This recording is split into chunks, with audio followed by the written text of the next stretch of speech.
এখানে আমাকে লেগে থাকার মানসিকতা তৈরি করতে হবে, তাহলে আমার সফলতাগুলা বা আমার স্বপ্নগুলো পূরণ করা সম্ভব। এখানে দেখেন একটা মানুষের ছবি আছে, চেনেন কি এনাকে? এনার নাম হলো শাহ আব্দুল করিম, বাংলাদেশের একজন প্রখ্যাত গীতিকার এবং সঙ্গীত সাধক। তিনি লেখক, সিলেটের সুরকার এবং তিনি একজন গায়ক ছিলেন। আসলে তিনি যখন গান গাইতেন, ওনার গানের খুব বেশি একটা সুর ভালো ছিল না, ওনার সুর খুব একটা বেশি ভালো ছিল না। উনি যখন গান গাইতেন গানগুলা ভেঙে ভেঙে আসতো, না বোঝেন না আমার কথা? এবং এনাকে এনার এলাকার লোকরা বেশি পছন্দ করতো না, ওনার গানের সুর বেশি ভালো না, তো এলাকার লোকও পছন্দ করতো না।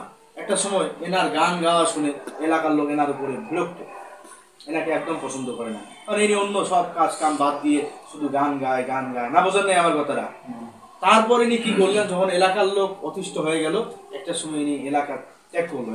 এলাকার লোক যখন ওনাকে নিয়ে খারাপ আলোচনা, মন্তব্য, নেগেটিভ কথা শুরু করলো, উনি পাশের এলাকায় চলে গেলেন। ওখানে গিয়ে বিভিন্ন যাত্রাপালা, বিভিন্ন অনুষ্ঠানে উনি গান গাওয়া শুরু করলেন।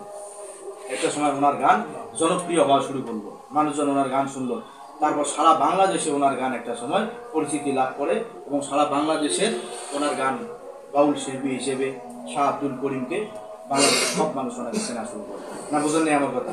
এবং ওনার গানের উপর রিসার্চ গবেষণা করে, আপডেট আধুনিকতা করে, সুর দিয়ে এবং ভালো কিছু করে সিনেমার অনেক গানে ওনাকে সুযোগ দেওয়া, না বোঝেন নেই আমার কথা? এবং উনি বাংলাদেশে একটা অ্যাওয়ার্ডও পায় ভালো গান গাওয়ার কারণে। তাহলে উনি যখন ভালো অ্যাওয়ার্ড পায়, তখন আবার এলাকার লোক ওনাকে আবার সাদরে এলাকায় নিয়ে আসে, ওনাকে সম্মাননা দেয়। কথা বুঝাইতে পারতেছি বিষয়টা? কিন্তু প্রথমে কিন্তু এলাকার লোক ওনাকে সহ্য করতে পারতো না, কারণ ওনার গানের সুর বেশি ভালো ছিল না, ওনাকে পছন্দই করতো না। ঠিক আমি যেটা বোঝাইতে চাচ্ছিলাম, আজকে আপনি হয়তো বা আপনার এলাকার লোককে বলতেছেন এমএক্সএন এর প্রোডাক্ট বা এটা মেডিকেটেড প্রোডাক্ট, স্বাস্থ্যসম্মত প্রোডাক্ট, এটা আর্থ থেকে তৈরি, গাছগাছরা, লতাপাতা, এর মধ্যে কোনো ক্ষতিকর কেমিক্যাল নাই, রাসায়নিক নাই, এটার কোনো পার্শ্ব প্রতিক্রিয়া নাই, আপনি বোঝাচ্ছেন, কিন্তু এলাকার লোক আপনাকে পাগল মনে করতেছে, এলাকার লোক আপনাকে মূল্যায়ন করতেছে না, সম্মান দিতেছে না। কিন্তু হ্যাঁ, আপনি পাশের এলাকায় যান, ওখানে মানুষ আপনার কথা শুনবে, আপনার গান মানুষ শুনবে, না বোঝেন না আমার কথা? আপনি যে গানটা গাবেন, এই গানের মাধ্যমে আপনি অ্যাওয়ার্ড পাবেন, এবং আপনি যখন অ্যাওয়ার্ড পেয়ে যাবেন, তখন এলাকার লোক আবার আপনাকে সদরে গ্রহণ করবে। প্রথমের দিকে কষ্ট হবে, বাধা আসবেই।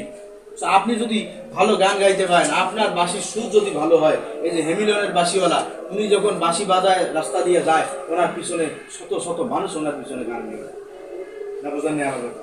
ঠিক আপনি যখন গান গাওয়া শুরু করবেন, আপনার বাঁশির সুরটা যদি ভালো হয়, হয়তো প্রথমের দিকে আপনার কথা মানুষ শুনতেছে না, প্রথমে আপনার প্রোডাক্ট সম্পর্কে মানুষ জানে না, কিন্তু যখন দেখবে একটা সময় এমএক্সএনে কাজ করে আপনি ডেভেলপ হয়ে গেছেন, আপনার নতুন অসংখ্য মানুষ ডেভেলপ হয়ে গেছে, আপনি যখন সফল হয়ে যাবেন, তখন আপনি হেমিলনের বাঁশিওয়ালার মতো বাঁশির বাজনা দিয়ে যাবেন, আপনার পিছনে অসংখ্য মানুষ যাওয়া শুরু করবে। আমি কি বুঝাইতে পারতেছি বিষয়টা? সেই পর্যন্ত ধৈর্য ধরে আমাকে লেগে থাকতে হবে।